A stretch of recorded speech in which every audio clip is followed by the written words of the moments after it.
नमस्कार दोस्तों, मैं Sunil Kumawat Galaxy classes and defence academy के यूट्यूब चैनल पर आप सभी विद्यार्थियों का तहे दिल से हार्दिक अभिनंदन और स्वागत करता हूं। दोस्तों, आज का अपना video practice set paper number 10 से संबंधित रहेगा। उससे पहले 9 प्रैक्टिस सेट पेपर मैं आपको करवा चुका। आशा करता हूं कि वो आपको बिल्कुल अच्छे से क्लियर होंगे। दोस्तों, जो 10 नंबर का प्रैक्टिस सेट पेपर है उसमें भी पहले की ही बात पिछले सालों में आए हुए महत्वपूर्ण प्रश्न का समावेश है। आइए दोस्तों, चलते हैं अपन क्वेश्चन नंबर 1 की ओर। उससे पहले आप इस वीडियो को अपनों को शेयर जरूर कर दें, लाइक जरूर कर दें। आइए दोस्तों, चलते हैं पहले क्वेश्चन की ओर। दोस्तों, पहला क्वेश्चन आपको स्क्रीन पर दिखाई दे रहा है। नीचे दिए गए विकल्पों में से संबंधित शब्द ज्ञात कीजिए। जैसे कचरा का घर से क्या ताल्लुकात हुआ, उसी प्रकार आधात्री का किससे संबंध होगा। जल्दी कमेंट करके बताएं। पहला विकल्प है अयस्क, दूसरा औषध, तीसरा कारखाना, चौथा कार्यालय। सभी बच्चे एक बार कमेंट करें ताकि रिपोर्टिंग हो जाए कि कौन कौन बच्चे जो है वो वर्तमान में इस समय जो है वो जुड़ चुके हैं। पहला विकल्प है अयस्क, औषध, फिर कारखाना और कार्यालय। तो दोस्तों, सादृश्यता का मतलब होता है समानता या सह संबंध। प्रथम 2 पदों के मध्य आपसी संबंध को ज्ञात करते हुए अंतिम 2 पदों को विकल्प के रूप में चुनना होता है। जैसे कचरे का घर से क्या लिंक हुआ, कचरा। देखिए, घर का जो भी अपशिष्ट पदार्थ है, जो वेस्टेज होता है, उसे अपन क्या कहते हैं, कचरा। उसी प्रकार जो आधात्री है, क्या अयस्क को कहेंगे या औषध या कारखाना या कार्यालय। तो दोस्तों, राइट आंसर होगा ऑप्शन नंबर सी, कारखाना। कारखाने में जो भी अपशिष्ट पदार्थ होता है, जो वेस्टेज होता है, उसे अपन क्या कर देते हैं, आधात्री। तो राइट आंसर कौन सा होगा, option number C. Next question, दूसरा क्वेश्चन सादृश्यता से संबंधित वही, प्रवेशिका का रेस्तरां से क्या लिंक हुआ। तो दोस्तों ध्यान रखना, रेस्तरां के अंदर जो भी लड़कियां काम करती है उनको क्या कहते हैं, प्रवेशिका। जो भी लेडीज, जो भी लड़कियां रेस्तरां के अंतर्गत रेस्तरां में काम करती है, कोई भी वेटर का या किसी भी माध्यम से कोई भी काम करती है तो उसे क्या कहते हैं, प्रवेशिका। उसी प्रकार क्या नर्स का डॉक्टर से लिंक होगा, या ट्रक का चालक से, या स्कूल का शिक्षक से, या भूमिका का अभिनेता से। तो दोस्तों, रेस्तरां में जो भी लड़कियां काम करती है उनको प्रवेशिका कहते हैं। तो क्या नर्स में कोई डॉक्टर नहीं हो सकता? क्या ट्रक में चालक होगा? क्या ट्रक में चालक तो अन्य का भी हो सकता है, तो ये भी नहीं हो सकता। क्या स्कूल में शिक्षक होता है क्या? हाँ बिल्कुल, जो भी संचालक करता है वो कौन होता है, शिक्षक होता है। तो राइट आंसर कौन सा होगा, ऑप्शन नंबर सी। दोस्तों, जो भी 25 क्वेश्चन मैंने लिए हैं सारे महत्वपूर्ण हैं, जिसमें आपकी अच्छे से प्रैक्टिस हो जाएगी। उन विद्यार्थियों के लिए कारगर साबित होगा जिनका ऑलरेडी पहले से रीजनिंग पढ़ा हुआ है या कोई भी एग्जाम दे चुके हैं, तो उनके लिए रिपीट होगा और सारे जो भी टॉपिक हैं वो रिवाइज भी हो जाएंगे। तो टोटल जितने भी 25 क्वेश्चन होते हैं, उन 25 क्वेश्चन का आप एंड में जाते जाते उनका निष्कर्ष जरूर निकालना कि वास्तव में मेरे 25 में से कितने क्वेश्चन सही होते हैं, और बिल्कुल मुझे जवाब भी देना। नेक्स्ट क्वेश्चन, अगला क्वेश्चन जो गणितीय संक्रियाओं से संबंधित है। प्लस का अर्थ है क्या है, गुना। तो मतलब जहां भी आपको प्लस दिखेगा वहां आपको क्या डालना है, गुना। फिर उसके बाद गुणा का अर्थ क्या है, भाग। जहां भी गुणा होगा वहां क्या काम में लेना है, भाग। फिर माइनस का अर्थ क्या होगा, प्लस। माइनस का अर्थ क्या है, प्लस। फिर उसके बाद भाग का अर्थ क्या होगा, माइनस। तो भाग का अर्थ अपने को क्या लेना है, माइनस। क्लियर है। तो दिए गए समीकरण का सही उत्तर क्या होगा। जो भी अपना आंसर होता है वो किसके बेस पर होता है, बोर्ड मार्क्स, BODMAS, जो काफी मैं वीडियो में बता चुका। सबसे पहले ब्रैकेट हल होता है, फिर ऑफ का हल होता है, फिर डिवीजन भाग हल होगा, फिर मल्टीप्लाई गुणा, और फिर एडिशन जोड़, और फिर सब्ट्रैक्शन बाकी। तो सबसे पहले आप कोष्टक को हल करेंगे। 20 जहां माइनस था वहां चिन्ह चेंज करके क्या करेंगे, प्लस। क्लियर है। फिर 5, फिर जहां भाग था भाग की जगह क्या डालेंगे, माइनस, यहां माइनस। फिर उसके बाद 18, फिर गुणा की जगह क्या लिखोगे, भाग। तो यहां क्या लिखेंगे, भाग। फिर उसके बाद ये 3, और जहां प्लस था वहां क्या काम में लेना है अपने को, गुणा। ये गुणा लिया, ये 2 और बराबर प्रश्नवाचक चिन्ह। क्लियर है दोस्तों। फिर उसके बाद सबसे पहले ब्रैकेट हल करेंगे। तो 20 + 5 - 18, और भाग कितना हो जाएगा, 3 दूनी 6। फिर उसके बाद भाग हल करेंगे। तो 20 प्लस कितना, 5 माइनस 6 3 18। क्लियर है। तो 20 और 5 कितने हो गए, 25, और -3 बराबर कितने हो जाएंगे, 22। तो राइट आंसर कौन सा होगा, विकल्प नंबर डी, 22। क्लियर है दोस्तों। नेक्स्ट क्वेश्चन, अगला क्वेश्चन दोस्तों विषम शब्द ज्ञात करना है, मतलब विजातीय से संबंधित है। विजातीय में 4 विकल्प दिए गए होते हैं, किन्हीं 3 का एक विशेष नियम के अंतर्गत बना होता है कि कोई भी 3 शब्द है वो एक विशेष नियम के अंतर्गत एक जगह होंगे। मतलब पहला क्या है, सुलगना, दूसरा क्षय, तीसरा सड़ना और चौथा अपघटित होना। जल्दी कमेंट करके बताएं, सभी विद्यार्थी एक बार कमेंट करें क्या सही आंसर होगा, कितनों का सही होता है अभी देखते हैं। जल्दी कमेंट करें। पहला विकल्प है सुलगना, दूसरा क्षय, तीसरा सड़ना और चौथा अपघटित होना।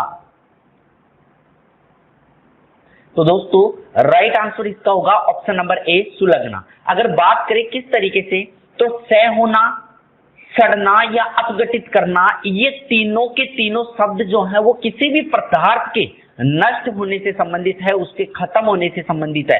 उसी प्रकार जो विकल्प नंबर ए है सुलगना है, वो किसी भी वस्तु या सामग्री का जलना होता है। ये किसी भी तरीके से सड़ना, गलना, अपशिष्ट होना, अपघटित होना, ये सारे समानार्थी शब्द होते हैं जिनके अकॉर्डिंग कोई भी पदार्थ है वो नष्ट होता है स्वतः ही। उसके अलावा जो सुलगना होता है वो जलना होता है, जो कोई भी किसी भी तरीके की आपदा से संबंधित होता है। तो राइट आंसर कौन सा होगा, ऑप्शन नंबर ए।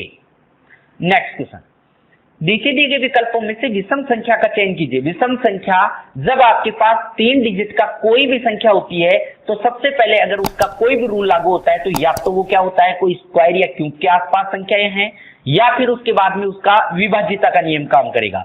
किसी भी तरीके से आप सम, विषम, भाज्य, ये जो सम, विषम या अन्य कोई भी आप नियम लगा दो कि दो के जो जैसे सम विषम हो गया, भाज्य भाज्य हो गया, ये चीजें कहीं भी लागू नहीं होगी। आप विभाज्यता का नियम से ये काम कर सकते हैं। जैसे 3, ये सबसे पहले ये चेक करो कि कहीं भी कोई स्क्वायर क्यूब के आसपास संख्या है क्या। 204, 220, 228 कोई भी स्क्वायर क्यूब के आसपास नहीं है। आसपास का मतलब अगर 122 होता तो मेरा गौर जाता, मेरी नजर जाती कि स्क्वायर के आसपास है। अगर यहाँ 225 होता तो ये स्क्वायर होता, 290 होता तो स्क्वायर के आसपास होता, लेकिन कोई भी संख्या स्क्वायर के आसपास नहीं। इसका मतलब विभाज्यता का नियम से हो सकती है। विभाज्यता का नियम 3 से स्टार्ट होता है, कभी भी 2 से स्टार्ट नहीं होगा। 2 से स्टार्ट होने का मतलब तो आप ये भी कह सकते हैं कि सर सम है या विषम है, लेकिन 3 से विभाज्यता का नियम काम करे वो ही आंसर होता है। 3 से, 4 से, 5 से जो भी होता है, ठीक है। सबसे पहले अगर 3 से विभाज्यता की बात करूं तो 3 6 18 और 3 6 18, 3 7 21, 3 8 24, मतलब ये 3 से विभाजित है। फिर उसके बाद 3 7 21, फिर बचा 1 3 3 9, ये विभाजित नहीं है। 3 7 21, 3 6 18, ये 3 से विभाजित है। 3 8 24 और 3 चौक 12, मतलब ये भी 3 से विभाजित है। ये तीनों संख्याएं 3 से विभाजित है, जबकि 220 जो है वो 3 से विभाजित नहीं है। तो राइट आंसर कौन सा होगा, option number B. Next, Rajesh दक्षिण की ओर 2 किमी चलता है, फिर वह उत्तर पूर्व दिशा में मुड़कर 3 किमी चलता है, उसके बाद वह दक्षिण की ओर मुड़ता हुआ 2 किमी चलता है, फिर पश्चिम की ओर मुड़कर 4 किमी चलता है, अंत में उत्तर पश्चिम की तरफ मुड़ता है और 5 किमी चलता है। तो शुरुआती स्थान से वह किस दिशा में है, मतलब आपको केवल दिशा पूछ रहा है। ऐसी स्थिति में आप प्रारंभिक बिंदु P मानो, दक्षिण की तरफ कितना 2 किमी, तो आप दक्षिण की तरफ 2 किमी इस तरीके से चला दो, ठीक है। फिर आगे उत्तर पूर्व की ओर मुड़कर 3 किमी, तो यहां से अगर कोई उत्तर पूर्व की ओर मुड़ेगा तो 3 किमी इस तरीके से चलेगा, ठीक है। ये 3 किमी हो गया। फिर उसके बाद वह दक्षिण की ओर मुड़कर 2 किमी चलता है। अगर यहां से वो 2 किमी दक्षिण की तरफ चलता है तो लगभग इसके बराबर सा ले लेता हूं मैं, तो यहां पर वो 2 किमी ले लेता हूं, ठीक है, क्योंकि यहां से लेकर इसको मैंने रेगुलर यहां के बराबर कर लिया और ये इसके समान मैंने 2 किलोमीटर यहां तक ले लिया। फिर वह पश्चिम की ओर मुड़कर 4 किमी चलता है। तो दोस्तों अगर ये पश्चिम की ओर मुड़ेगा तो इधर जाएगा और इधर जाने की स्थिति में 4 किलोमीटर। मैं एक आइडिया से बात करूं तो अगर मैं यहां से यहां तक 2 भी मानता हूं, ये 2 है, ये 2 एक आइडिया से मान रहा हूं क्योंकि यहां पर एक लंब पड़ रहा है और लंब पड़ रहा है मतलब कर्ण निकालने के लिए हमेशा अगर लंब और आधार 2 है तो हमेशा कर्ण क्या होता है 2√2। और अगर 2√2 की बात करता हूं तो लगभग आपका 2.80 के आसपास आएगा। आप गुणा करेंगे तो लगभग मैं इसे 3 कह सकता हूं। इसका मतलब 2 किलोमीटर जो है वो इसके आसपास ही चलेगी, भले ही आप थोड़ा सा आगे मान लो, ठीक है। लेकिन 4 किलोमीटर बोल रहा है तो पक्का ये तो डबल जाएगी, तो ये यहां पर 2 और होकर टोटल कितनी हो गई 4 हो गई, ठीक है। फिर उसके बाद अंत में है उत्तर पश्चिम की ओर मुड़कर 5 किमी चलता है। अगर यहाँ से उत्तर पश्चिम की ओर मुड़ेगा तो 5, अगर ये यहाँ से यहाँ तक मैं इधर 3 मान सकता हूं तो इधर 3 के लिए तो मैं बराबर ही मानूंगा।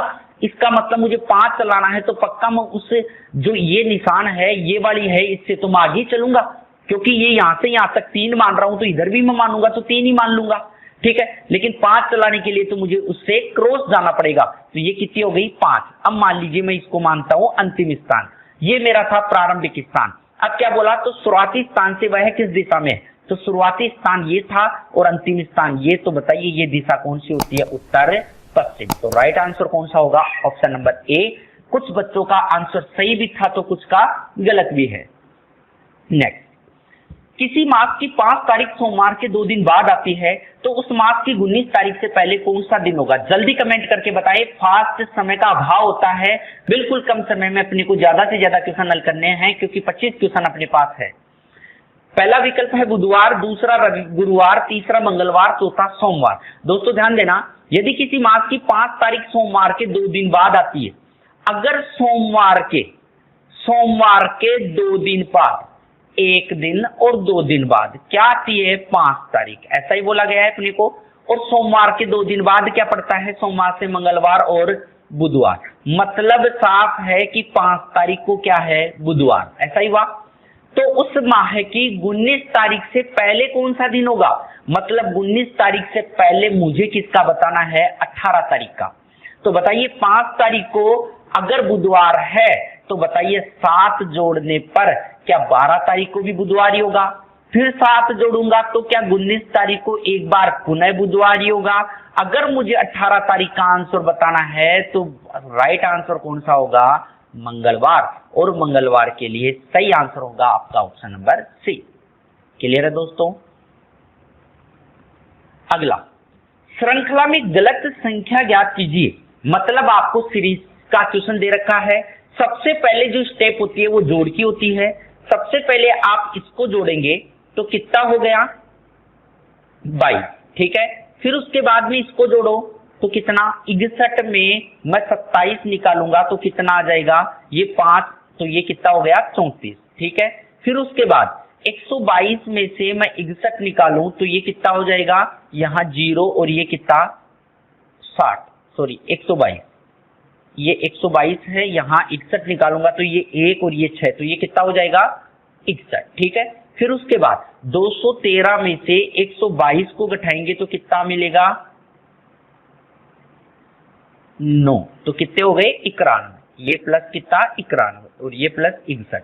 फिर उसके बाद 340 में से 213 को आप माइनस करेंगे, 7, यहाँ 3 में से 1 गए 2, तो कितने बच गए,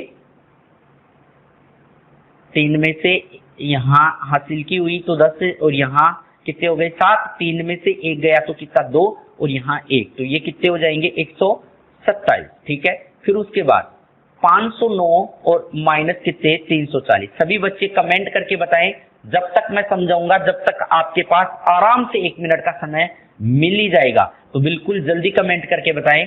ये आंसर यहाँ हो गया 169। तो दोस्तों इसका जो अंतर है वो करके देखें एक बार दोबारा, तो ये कितना आ गया 12, यहाँ कितना आ जाएगा 34 से 44, 54 और 64, तो ये कितना आ जाएगा 27, ठीक है। फिर उसके बाद यहाँ से यहाँ तक का कितना आ जाएगा 30 और यहाँ से यहाँ तक का आ जाएगा कितना 27, 37, ये कितना 36 और यहाँ से यहाँ तक का 36, 169, 127, ये आ जाएगा 42। फिर आगे अगर मैं यहाँ का नोटिस करता हूं तो ये प्लस है, यहाँ भी कितना प्लस है, लेकिन यहाँ पर कितना हो रहा है प्लस 30 और यहाँ पर कितना 12 दूना 24, 25, 26, 27, ये प्लस 15। तो दोस्तों आप गौर करना, यहाँ पर 6 की स्टेप आने के लिए इसका मतलब यहाँ पर कोई ना कोई गलती है। अगर मैं बात करूं यहाँ पर भी 6 की स्टेप कैसे आए, तो पक्का आपको इस 27 की जगह क्या लिखना पड़े, 6 घटा के यहाँ क्या लिखना पड़े 24, और अगर इस 24 में से भी 6 घटा हुआ मिले तो आपको यहाँ क्या लिखना पड़ेगा 18। अब यहाँ पर 18 कैसे आए, यहाँ पर 24 कैसे आए, इसका मतलब साफ है कि पहले यहाँ पर कितना था 12 और अब कितना हो गया 18। अब 18 और 12 का अंतर कितना हुआ 6। अब 6 क्या है, बढ़ रहा है। अगर 6 बढ़ रहा है तो कैसे बढ़ा सकते हैं आप 6 कि ये संख्या में से एक तो 3 कम करो 19 और इसमें 3 जोड़ दो तो कितने आ गए 37। तो बताओ अंतर कितना आ जाएगा यहाँ पर 18 का, क्योंकि 6 का ही अंतर था, उसको मेंटेन कर लिया अपन ने। अब यहाँ पर दोस्तों अगर 19 आता है, ये अगर 19 और यहाँ 37 आता है तो सब में अपने पास 6 का रेशियो आ जाएगा और 6 का रेशियो आते ही अपना आंसर बैठ जाएगा। और यहाँ पर 19 और यहाँ 37 लाने के लिए पक्का आपको कितना जोड़ना पड़े, यहाँ पर 19 का अंतर कैसे आए, अगर 22 का ना आए 19 का कब आए, जब आप यहाँ पर 19 और 5 कितने कर दो 24 कर दो। तो अगर मैं यहाँ पर काट के 24 लिख देता हूं तो मेरा रेशियो क्या हो जाएगा, समान। अब देखना यहाँ पर कितना हो जाएगा 19, ठीक है, और यहाँ पर कितना हो जाएगा 61 में से 24 को घटा लो तो कितने आ गए 7, और यहाँ कितने आ गए 5 में से 2 37, और यही 37 अपने को चाहिए था। तो बताइए क्या इस 27 जो है वो गलत आंसर है, और राइट आंसर कौन सा होगा, ऑप्शन नंबर ए। मतलब यहाँ 27 की जगह अपने को क्या करना है 24। क्लियर है दोस्तों। नेक्स्ट, 1 का 26 से क्या लिंक हुआ, मतलब साफ है कि 1 का विलोम अक्षर क्या होता है जेड का क्रमांक 26। उसी प्रकार तो बात पकड़ में आ गई। देखते हैं एस का विलोम अक्षर हनी सिंह, तो एस का एच, यू का क्या होता है एफ, ठीक है, और एन का मालवीय नगर, तो एन का क्या होगा एम। तो 8 + 6 + 13 तो कितना हो जाएगा यहाँ पर 27। उसी प्रकार आंसर निकाले तो चेन्नई एक्सप्रेस तो कितना 24, A2Z कितना 26, GT रोड तो बताओ जी से कितना 7, तो 24 दूना 48, 49 50 और 7 कितने हो गए 57 के लिए राइट आंसर कौन सा, ऑप्शन नंबर बी। नेक्स्ट, अगला क्वेश्चन जो अपना कोडिंग डिकोडिंग से संबंधित है, जिसको अपन यहाँ सबसे पहले अपनी स्टेप होती है कि आप इसे नीचे उतार के क्रम डालें। ये सबसे बेस्ट तरीका होता है जिसमें गलत होने की संभावना बिल्कुल न के बराबर होती है। तो दोस्तों भले ही 8-10 सेकेंड या 20 सेकेंड लग जाए कोई बात नहीं है, लेकिन आपको क्रम जरूर डालना है। 26, 17, 2, 12, 14, 25, 21, 23 और 15। तो चेक करें यहाँ सबसे पहले कितना जुड़ा, सबसे पहले सीधा चेक करेंगे +2 जुड़ा, फिर माइनस यहाँ कितना हुआ 1, फिर उसके बाद प्लस कितना 4, फिर उसके बाद यहाँ पर प्लस और यहाँ +2, तो ये कहीं भी सीरीज नहीं हुई। उसके बाद तिरछे क्रम की बात करता हूं तो यहाँ से यहाँ तक कितना होता है, सबसे पहले +2, ठीक है, फिर यहाँ से यहाँ तक का कितना हुआ, एक बार 26 से -3, ठीक है, पहले +2 फिर -3, ठीक है, फिर उसके बाद 3 नंबर से यहाँ पर आ जाओ तो बताओ कितना 17 से 21 प्लस कितना हो जाएगा 4, ठीक है, पहले +2 -3 + 4, फिर उसके बाद में यहाँ B से Y तक कितना हो गया, B से पीछे की तरफ जाओगे तो कितना A, फिर कितना Z और फिर Y, तो माइनस कितना 3, ठीक है, फिर उसके बाद L से यहाँ तक आने के लिए कितना प्लस कितना 2। तो आंसर निकाल के अपन चेक करते हैं, अगर बैठता है तो ठीक है, नहीं तो दोस्तों और कुछ सोचना पड़ेगा अपने को, ठीक है।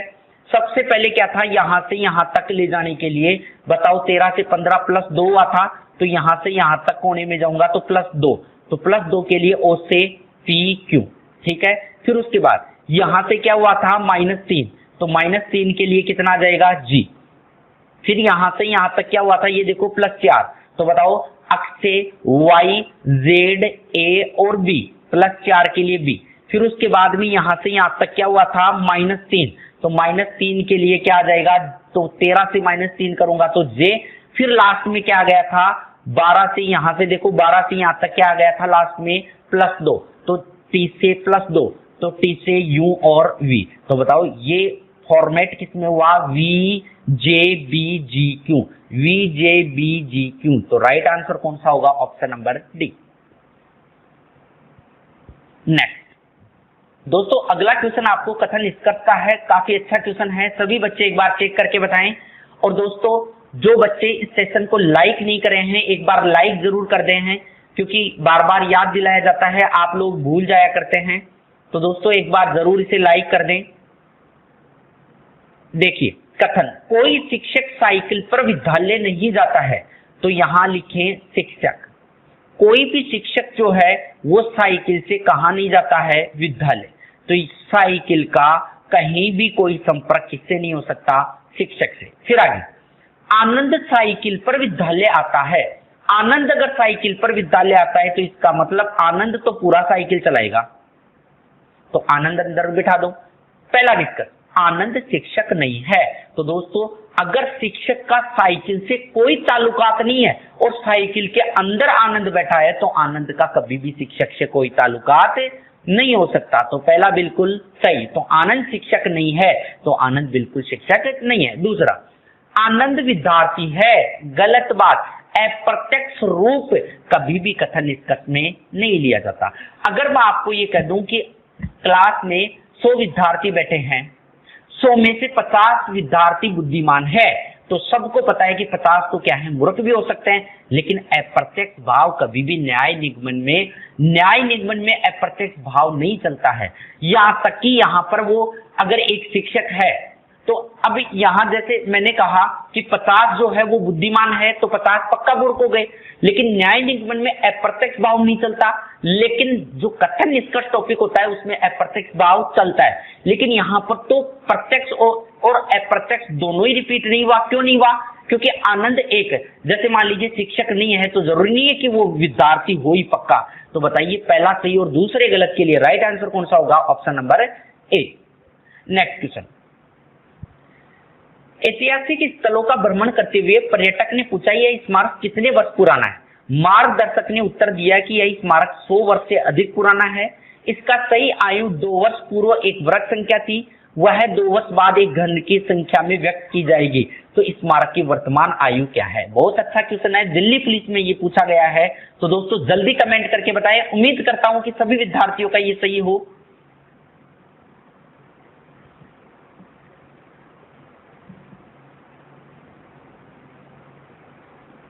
हाँ दोस्तों ध्यान देना, पहला विकल्प है 64, दूसरा 343, फिर 216 और 123। ध्यान देना दोस्तों, इसने कहा कि एक, देखो भ्रमण करते जो पर्यटक है उसको पूछा स्मारक कितने वर्ष पुराना है, तो मार्गदर्शन जो गाइडर है उसने क्या कहा उत्तर के रूप में कि ये 100 वर्ष से अधिक पुराना है, मतलब इसकी 100 के बाद में ही वैल्यू आएगी। इसका मतलब 64 तो आंसर कभी नहीं हो सकता। फिर आगे, इसका सही आयु 2 वर्ष पूर्व एक वर्ग संख्या थी। 2 वर्ष पूर्व तो उसकी एक वर्ग संख्या थी और 2 वर्ष बाद वह घन के रूप में व्यक्त की जाएगी। तो बताइए स्मारक की वर्तमान आयु क्या है? अगर मैं 343 मानूं, 2 वर्ष पूर्व की बात करूं, तो क्या 2 वर्ष पूर्व 341 आता है और 2 वर्ष बाद क्या आएगा? 345। तो क्या 341 2 वर्ष पूर्व एक वर्ग संख्या थी? क्या है 341 क्या वर्ग है? नहीं है, तो काट दो। फिर 216, क्या 216 से पहले 214 2 वर्ष पहले, फिर 2 वर्ष बाद 218, क्या 2 वर्ष पहले क्या एक वर्ग संख्या है? क्या 214 किसी का वर्ग है? नहीं है। फिर उसके बाद डी को उठाओ, 2 वर्ष पूर्व क्या आता है? 121। 2 वर्ष बाद तो 123 में 2 वर्ष जोड़ोगे तो 125। 2 वर्ष पूर्व एक वर्ग संख्या थी तो किसका है? 11 का। और 2 वर्ष बाद एक घन के व्यक्त की जाएगी घन के रूप में, तो किसका घन है? 5 का। तो राइट आंसर क्या होगा? 123, ऑप्शन नंबर डी। नेक्स्ट, दिए गए प्रश्न में लुप्त संख्या ज्ञात कीजिए। जल्दी कमेंट करके बताएं। लुप्त संख्या जो भी है आपके मैट्रिक्स का क्वेश्चन है और ज्यादा कुछ मुश्किल है नहीं, आप बिल्कुल प्रयास करेंगे सही होगा। हाँ, इसमें ऑप्शन जो है वो नहीं डले हैं दोस्तों, मैं डायरेक्ट आपको सॉल्यूशन बता देता हूं। यहां से ये क्या हुआ? +1 और यहां से भी प्लस क्या हुआ? 1। बिल्कुल शाबाश, बच्चों का सही आंसर आ रहा है। देखिए फिर उसके बाद में अगर -1, मेरे पास -1 है, अगर मैं +1 करता हूं तो 0 होगा और फिर +1 करता हूं तो यहां क्या जाएगा? 1। अगर मेरे पास -2 में वैल्यू है, जैसे ही मैं 1 जोड़ता हूं तो किसकी आ जाएगी? -1 की वैल्यू। फिर जैसे ही मैं +1 और करता हूं तो वैल्यू कितनी आ जाएगी? 0। तो फिलहाल ये प्रश्नवाचक चिन्ह की जगह राइट आंसर क्या होगा? 1 जो है वो इसका सही आंसर है। नेक्स्ट, 10 छात्रों का एक समूह आपस में एक दूसरे से हाथ मिलाते हैं तो कुल कितनी बार हाथ मिला गए? अगर 10 व्यक्तियों का एक समूह है, अगर प्रत्येक यहां बोला गया है कि आपस में एक दूसरे से हाथ मिलाते हैं, तो दोस्तों गौर करना, 10 विद्यार्थी अगर जैसे मान लीजिए 1 2 3 4 5 6 7 8 9 10 विद्यार्थी हो गए। मान लीजिए ये मैं सुनील हूं, ये दिनेश है, ये आलोक है, ये विनोद है, ये जो भी है इस तरीके से नाम दिए गए।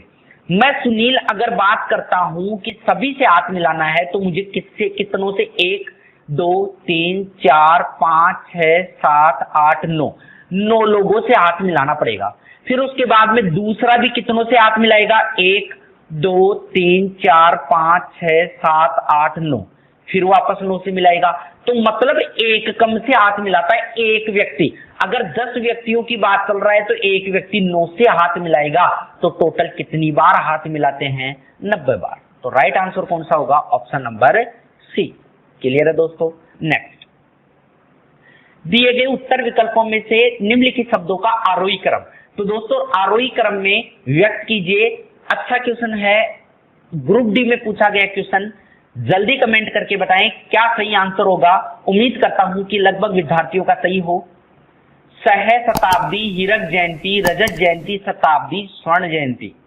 जल्दी कमेंट करके बताएं। हाँ दोस्तों ध्यान देना, सह शताब्दी का मतलब होता है 1000 साल का समूह। हीरक जयंती का मतलब, और यहां रजत जयंती, अगर बात करता हूं हीरक जयंती की तो 60 वर्ष का समूह हीरक जयंती होता है। रजत जयंती 25 वर्ष का समूह कहलाता है। शताब्दी की अगर बात करता हूं तो 100 साल का समूह है, 100 वर्ष का समूह है शताब्दी। और स्वर्ण जयंती में क्या आता है, 50 वर्ष का समूह है। तो दोस्तों आरोही क्रम, बढ़ते हुए क्रम की बात करूंगा तो सबसे पहले रजत जयंती क्या 3 नंबर, फिर उसके बाद स्वर्ण जयंती क्या 5, फिर उसके बाद 60 वर्ष हीरक जयंती 2, फिर उसके बाद 100 साल का समूह 4 और फिर 1000 साल का समूह 1। ऐसा आंसर कौन से में आ रहा है, 3 5 2 4 1, 3 5 2 4 1। राइट आंसर कौन सा होगा दोस्तों, ऑप्शन नंबर सी सही जवाब है। क्लियर है दोस्तों। नेक्स्ट, निम्नलिखित में से कौन सा आरेख मानव समाज, युवा क्लब, राजनीतिक दल और युवाओं के बीच संबंध को सही दर्शाता है। तो दोस्तों कमेंट करके आंसर बताएं। मानव समाज, युवा क्लब, राजनीतिक दल और युवाओं के बीच संबंध। तो दोस्तों ध्यान देना, आपके पास एक बहुत बड़ा समूह है युवाओं का, उसमें मानव समाज युवा क्लब के लोग भी होते हैं। तो कुछ तो क्या हो जाएंगे, मानव समाज युवा क्लब हो जाएंगे और राजनीतिक दल, और कुछ क्या हो जाएंगे, राजनीतिक दल। लेकिन गौर करना दोस्तों, इनका आपस में संपर्क नहीं होगा। युवा, बहुत सारे युवा है, कुछ युवा कहां जाते हैं, मानव समाज युवा क्लब की ओर, और कुछ युवा कहां जाते हैं, राजनीतिक दलों की ओर। लेकिन राजनीतिक दल का मानव समाज युवा क्लब से कोई लेना देना नहीं है, क्योंकि मानव समाज युवा क्लब की बात करता हूं तो एक ट्रस्ट से संबंधित हो गया, लेकिन राजनीतिक दल का ट्रस्ट से कोई लेना देना नहीं होता। लेकिन कुछ युवा इसमें, कुछ युवा उसमें। तो सही जवाब कौन सा होगा, ऑप्शन नंबर बी। और काफी बच्चों ने इसका जवाब सही भी दिया है, शाबाश। अगला, 4 घंटियां एक साथ बजने लगी है, फिर क्रमानुसार 8 9 10 और 15 सेकंड के अंतराल में बजने लगी। कितने मिनट के पश्चात पहली बार चारों घंटियां फिर एक साथ बजेगी। तो जल्दी कमेंट करके बताएं, चारों घंटियां कब एक साथ बजेगी। एक 8 सेकंड पर बजती है, दूसरी 9, फिर तीसरी 10 और चौथी 15 सेकंड के अंतराल पर बजती है। तो बताइए कब ये चारों घंटियां एक साथ बजने लगेगी। तो दोस्तों ध्यान देना, इसका जो लय होता है वही सही जवाब होगा। जो सेंटर पॉइंट होता है, जो इसका अंक होता है जिसमें सभी का भाग चला जाता है, उसका समाधान क्या होता है, लय। तो लय निकालने के लिए सबसे पहले अपन भाग विधि द्वारा 2 का भाग देते हैं। जैसे ही 2 का भाग दूंगा, यहाँ कितने 4, ये 9 5 और 15। फिर उसके बाद जहां तक 2 का भाग लगता है, फिर 2 का भाग कितना 2 9 5 और 15। फिर उसके बाद 2 का भाग दिया 1, फिर यहां कितना हो गया 9 5 और 15। फिर भाग किसका जाएगा 3 का, तो यहाँ 3 तिया 9, 5 और 3 पंजे 15। फिर 3 बच गया तो 3 का भाग दिया, 3 एकम 3, यहाँ 1 आ गया, ये 5 और ये 5। अंत में 5 का भाग दूंगा तो सब क्या आ जाएंगे 1 1। ये लैसा होता है। तो लैसा में सबको गुणा करना होता है, 5 3 15, 15 3 45, 45 और 2 कितना 90, 90 और 2 180, और 180 और 2 कितना हो गया 360। तो दोस्तों 360 सेकंड बाद ये सारी सारी घंटियां हैं वो एक साथ बजेगी। अगर मुझे मिनटों में आंसर मांग रहा है तो 360 सेकंड में किसका भाग दूंगा, 60 का। 0 से 0 गई और 6 6 36, मतलब 6 मिनट बाद में ये चारों घंटियां एक साथ बजने लगेगी। तो राइट आंसर क्या आता है, ऑप्शन नंबर बी 6। नेक्स्ट अच्छा क्वेश्चन है, कथन कार्यवाही से संबंधित है।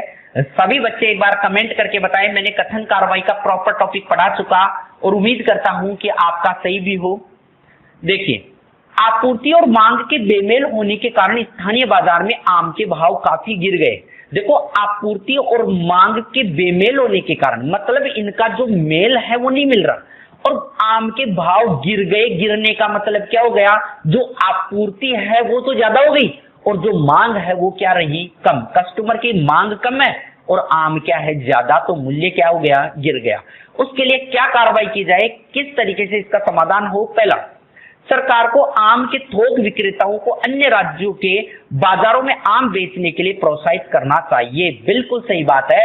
अगर सरकार के पास एक राज्य में पर्याप्त आम मिल गए और वहां पर अत्यधिक है तो शायद दूसरे राज्यों में उनको भेज देना चाहिए, उनको सड़ने से बचाना चाहिए। तो पहला बिल्कुल सही है, नो डाउट। दूसरा, सरकार को किसानों को गुद्दा निकालकर उसे थोक विक्रेताओं को बचाने के लिए, बेचने के लिए प्रोत्साहित करना चाहिए। तो दोस्तों दूसरा भी सही है। दूसरा सही कैसे हुआ, सरकार को किसानों को गुद्दा निकालकर उस आम का किसी भी तरीके से कोई गुद्दा निकलता होगा और उस गुद्दे के निकलने से अगर 10 किलो आम है, गुद्दा निकालने पर थोक व्यापारियों को बेचने की परमिशन मिलती है। अगर 1 किलो भी निकलता है तो नुकसान कुछ नहीं है दोस्तों, उसका कुछ न कुछ फायदा ही होता है। तो पहला और दूसरा दोनों ही सही की स्थिति क्या होती है, दोनों सही के लिए राइट आंसर क्या दोगे, ऑप्शन नंबर 4। नेक्स्ट अगला क्वेश्चन 19 नंबर क्वेश्चन है, मौसम विभाग ने अभी हाल में सूचित किया है कि देश के अधिकांश भाग में मानसून की सक्रिय होने में कुछ देरी होगी। जैसे मौसम विभाग ने अलर्ट कर दिया, क्या अलर्ट किया कि अधिकांश भागों में मानसून का सक्रिय होने पर मतलब बारिश वगैरह वो आने में थोड़ा सा समय लगेगा। अब उसके लिए क्या कार्रवाई की जाए, देश के सभी कृषकों को मौसम की भविष्यवाणी से अवगत कराना चाहिए तथा उनको क्षति का सामना करने के लिए तैयार करने के लिए कहा जाना चाहिए। बिल्कुल सही बात है कि उनको भविष्यवाणी के रूप में बता दिया गया है तो उनको क्षति से बचने के लिए कुछ न कुछ उपाय जरूर करने चाहिए। तो पहला तो बिल्कुल सही है।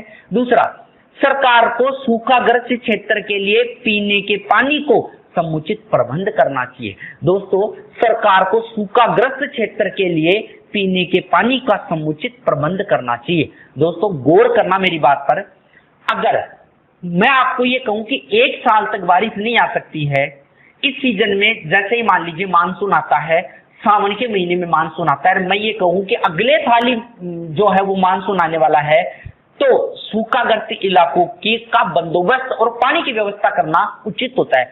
लेकिन अगर मैं आपको ये कहूं कि थोड़े दिन के लिए सक्रिय नहीं होगा मानसून और थोड़ी सी देरी होगी, मतलब 10-20 दिन लेट हो जाएंगे, क्या उसके लिए आप पानी के बंदोबस्त करेंगे?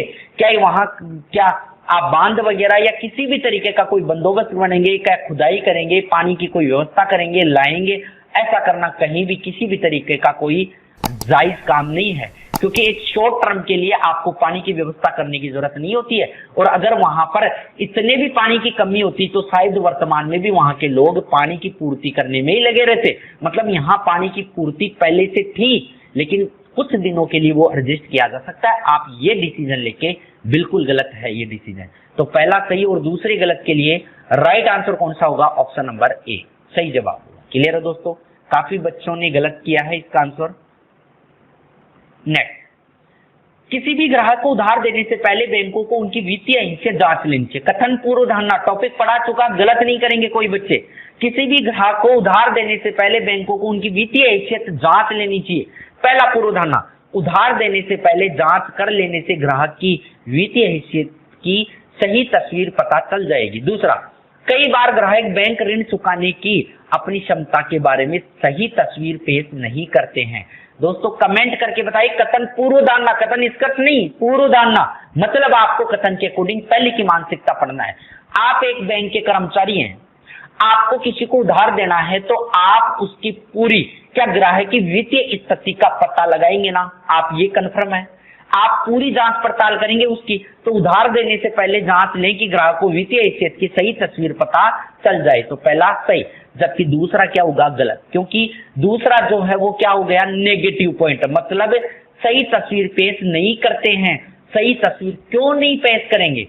क्या उनके दिमाग में ये थोड़ी है कि वो सही तस्वीर पेश नहीं करेंगे, उनके तो दिमाग में ये है कि मैं अगर कोशिश करूंगा तो वो सही तस्वीर पेश कर देंगे।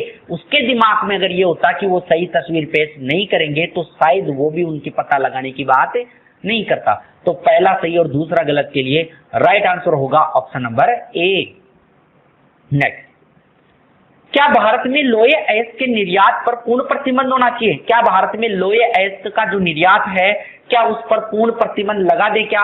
पहला नहीं, नहीं का मतलब भारत में लोहे अयस्क का जो निर्यात है, जो एक्सपोर्ट होता है, क्या उस पर प्रतिबंध लगा दे क्या? तो एक ने कहा है मत लगाना। क्यों? भारत लोहे अयस्क के निर्यात से यथेष्ट मात्रा में विदेशी मुद्रा अर्जित करता है। पहला बिल्कुल सही, क्योंकि अगर भारत के पास लोहे अयस्क पर्याप्त मात्रा में है और अगर वो एक्सपोर्ट करता है तो उसको विदेशी मुद्रा प्राप्त होती है। बिल्कुल सही जवाब है। तो पहला तर्क बिल्कुल सही। दूसरा, हाँ का मतलब प्रतिबंध लगा दीजिए। हाँ का मतलब क्या हुआ? आप प्रतिबंध लगा दो। क्यों लगा दो? बल्कि नौकरियों से ज्यादा अवसर पैदा करने के लिए स्टील बनाने के ज्यादा से ज्यादा प्लांट लगाए जाने चाहिए, जो बिल्कुल गलत है। दोस्तों गौर करना, सही और गलत क्या है? अगर आपके पास किसी भी सामान की पूर्ति पर्याप्त है तो सार्वभौमिक सत्य यही है कि आप उसे एक्सपोर्ट कर दीजिए। यदि आपके पास किसी सामान की पूर्ति पर्याप्त नहीं हो रही है तो आप इसको इंपोर्ट कर लीजिए। आप ये नहीं कर सकते कि इससे बेटर तो आप स्टील बनाने के ज्यादा से ज्यादा प्लांट लगाओ। बिल्कुल गलत बात है। क्या मतलब हुआ कि अगर स्टील लगाने की भी बात आएगी और अगर उससे बेनिफिट होगा तो वो भी काम करेंगे, लेकिन आप उससे निकाल कर इसमें ना डालें। ऐसे तरीके के सेंटेंस हमेशा क्या होते हैं? गलत है। और अगर आपको कोई डाउट है तो मैंने टॉपिक में बहुत अच्छे से खोल के बताया कथन तर्क को। आप टॉपिक को पूरा पढ़ने के बाद मैं नहीं मानता कि आपका किसी भी तरीके से कोई पर्सन ये गलत हो जाए। तो पहले सही और दूसरे गलत के लिए राइट आंसर होगा ऑप्शन नंबर ए। नेक्स्ट, कथन अच्छे लोग कम उम्र में मरते हैं। अगर अच्छे लोग हैं तो कम उम्र में मरते हैं। जो भी अच्छे लोग हैं, इसने क्या कहा? अच्छे लोग कम उम्र में मरते हैं। पहला, कोई अच्छा व्यक्ति वृद्धावस्था तक जीवित नहीं रहता। गौर करना क्वेश्चन पर। अच्छे लोग मतलब अच्छा शब्द यहां पर पूरा 100% तो नहीं बता रहा आपको, जबकि यहां कोई भी अच्छा व्यक्ति ये पूरा 100% को शो कर रहा है, जो कभी भी मैच नहीं हो सकता। और पहला क्या हो गया? गलत। आप 100% ये बात कैसे कह सकते हैं? अच्छे लोग कम उम्र में मरते हैं, इसका मतलब इसकी प्रायिकता क्या हो गई? कुछ प्रायिकता हो गई कि अच्छे लोग होते हैं ना वो कम ही उम्र में मर जाते हैं, लेकिन कुछ तो ऐसे भी होंगे जो अच्छे लोग हैं फिर भी बुढ़ापे में लेट तक मरते हो। तो ये कोई जरूरी नहीं। यहाँ पर इस कथन के अकॉर्डिंग मुझे कुछ पता नहीं चल रहा है, मतलब निष्कर्ष में पूरी तर्क में ऐसी बात कोई पता नहीं चल रही। कोई अच्छा व्यक्ति वृद्धावस्था तक जीवित नहीं रहता है, तो बिल्कुल गलत बात। दूसरा, वृद्धावस्था तक जीने वाला हर व्यक्ति बुरा होता है, मतलब अच्छे व्यक्ति कम उम्र में मरते हैं। इसका मतलब ये नहीं है कि वृद्धावस्था तक जो व्यक्ति जा रहा है वो बुरा होता है। मैं प्रायिकता की बात कर सकता हूं, मैं कथन में प्रायिकता की बात करता हूं, जहां मुझे 100% की बात नहीं कही गई है और यहां पर 100% से आंसर दिया गया है कि वृद्धावस्था तक जो भी व्यक्ति जाते हैं ना वो सारे क्या होते हैं? बुरे होते हैं। तो 100% बेस पर आधार पर आप कभी भी सही नहीं कर सकते। दोनों की गलत की सिचुएशन क्या होगी? Option number 5। क्लियर है दोस्तों? नेक्स्ट, कथन निष्कर्ष। प्रधानमंत्री ने इस बात पर जोर दिया है कि उनकी सरकार किसानों और ग्रामीण गरीबों के उन्नयन हेतु प्रयास करेगी। प्रधानमंत्री, मान लीजिए वर्तमान में भारत के जो प्रधानमंत्री नरेंद्र मोदी है, उन्होंने एक स्टेटमेंट दिया। क्या दिया? सरकार किसानों और ग्रामीण गरीबों के उन्नयन हेतु प्रयास करेगी। क्या इस सेंटेंस में जो प्रधानमंत्री है उसने किसानों के मामले में बात की है और ग्रामीणों के उत्थान के रूप में काम किया है? उत्थान की बात कर रहा है। तो क्या इस सेंटेंस से आपको कहीं ये पता नहीं लग रहा ना कि अन्य कोई किसी को गिराने की बात करेंगे, अन्य की तरफ ध्यान नहीं देंगे? अगर मान लीजिए बीपीएल परिवारों को 100 करोड़ की राशि दी जाती है, तो क्या अन्य की अगर मैं बात करूं तो क्या अन्य को देंगे या नहीं देंगे? इस बात का इस सेंटेंस से कोई ताल्लुकात नहीं रहना। तो यहां देखो, पिछली सरकार ने इस लोगों की इन लोगों के उन्नयन के लिए गंभीरता से प्रयास नहीं किए थे। देखो गौर करना, बिल्कुल सही है ये सेंटेंस। कैसे पता लगा? प्रधानमंत्री ने इस बात पर जोर दिया है, क्या?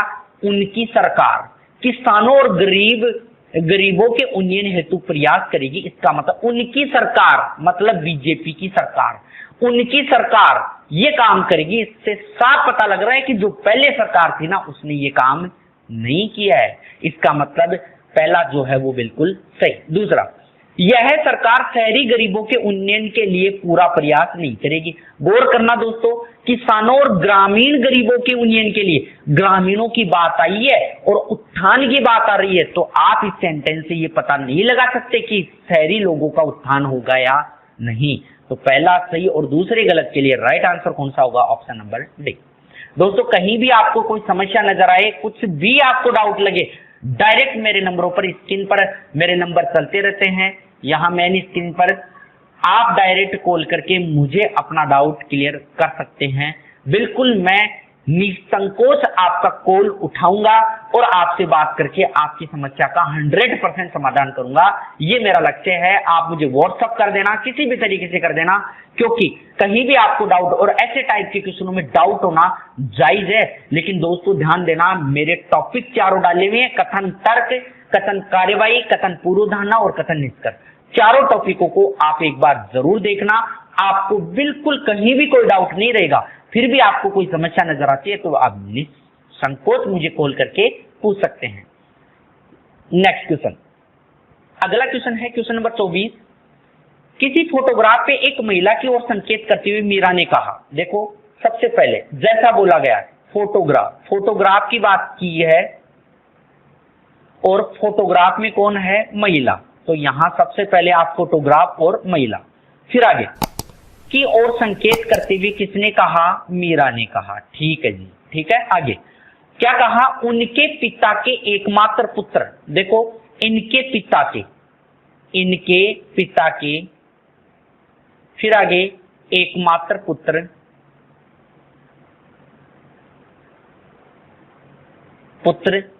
की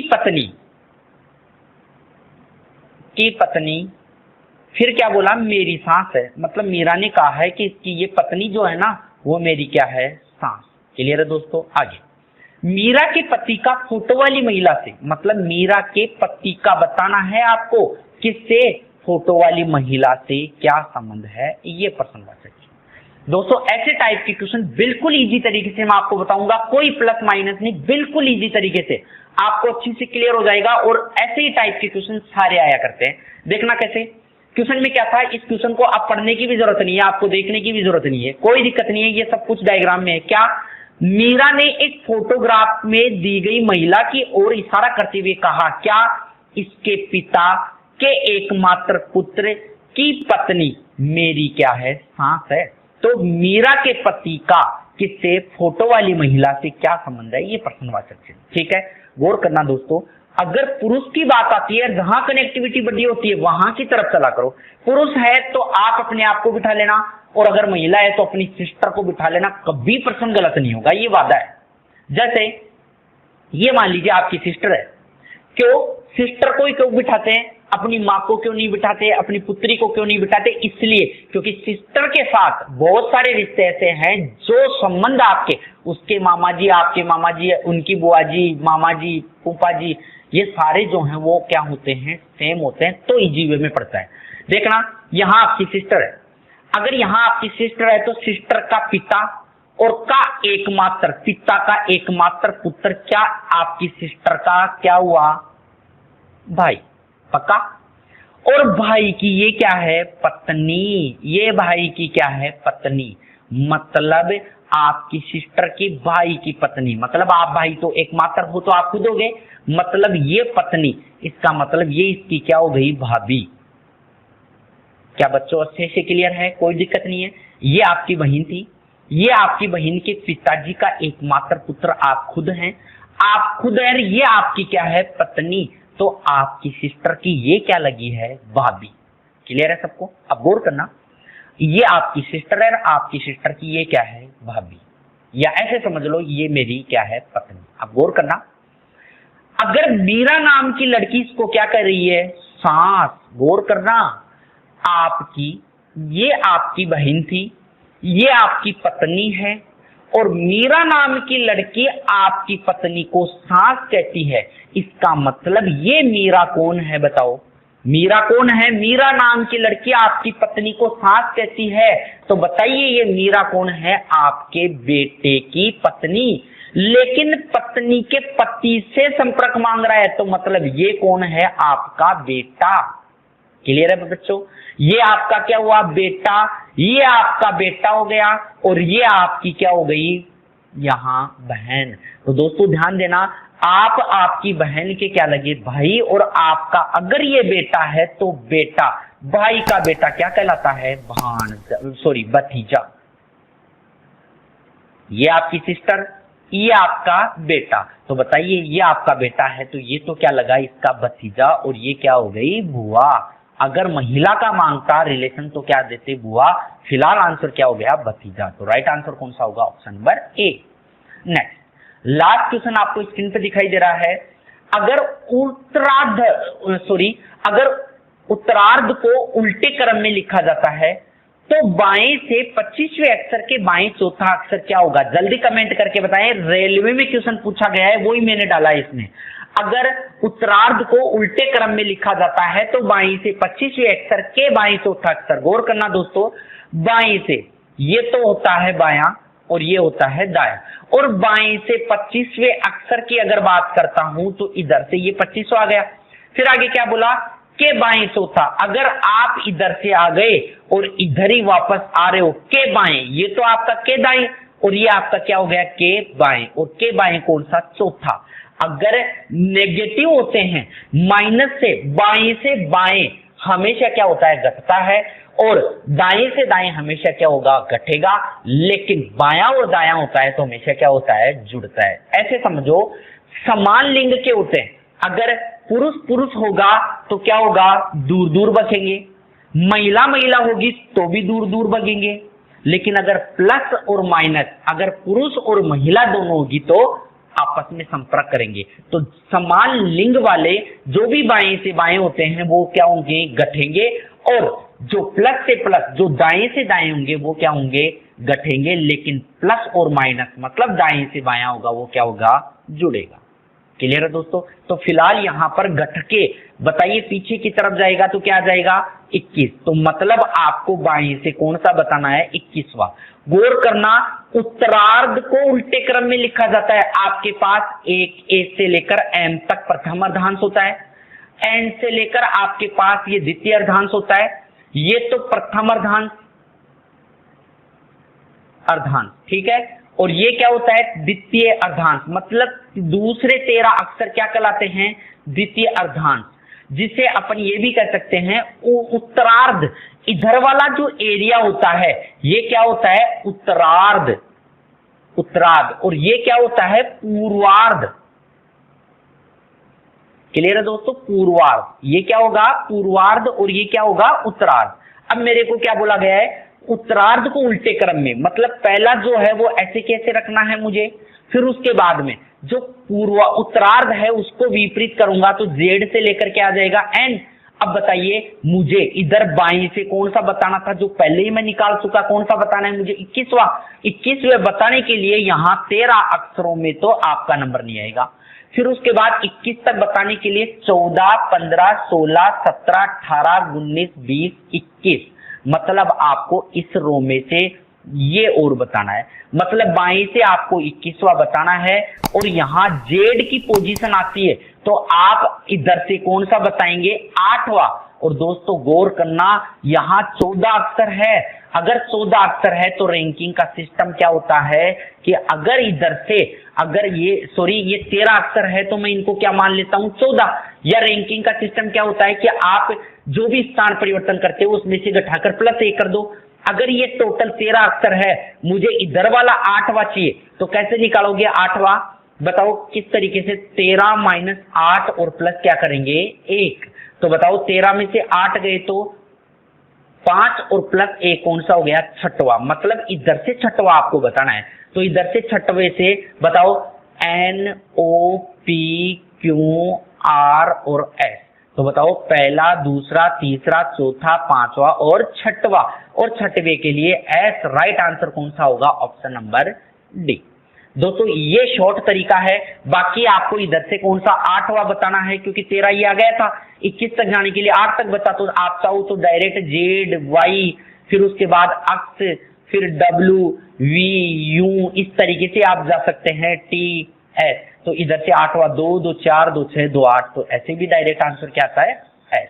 तो राइट आंसर कौन सा होता है? 4 नंबर। तो दोस्तों ये 25 क्वेश्चन थे, उम्मीद करता हूं कि आपको बिल्कुल बहुत परफेक्टली समझ में आए होंगे। फिर भी आपको कोई दिक्कत लगे तो बिल्कुल आप समाधान करने के लिए तैयार रहे। फिर मिलेंगे दोस्तों एक अच्छे और नेक्स्ट वीडियो के साथ में। जब तक आपसे निवेदन है कि इस वीडियो को अन्य भी स्टूडेंटों को शेयर करें, ताकि आपके अलावा अन्य बच्चों को भी इसका फायदा हो सके और हमारी मेहनत जो है वो काम कर सके। और बच्चों के हित में, विद्यार्थियों के हित में मेहनत की जा रही है, तो विद्यार्थियों को इसका फायदा हो तो सभी बच्चे इसको एक बार शेयर कर दें। जो बच्चे इसको लाइक नहीं करें, एक बार लाइक भी जरूर कर दें। God bless you. मिलेंगे नेक्स्ट वीडियो में। धन्यवाद।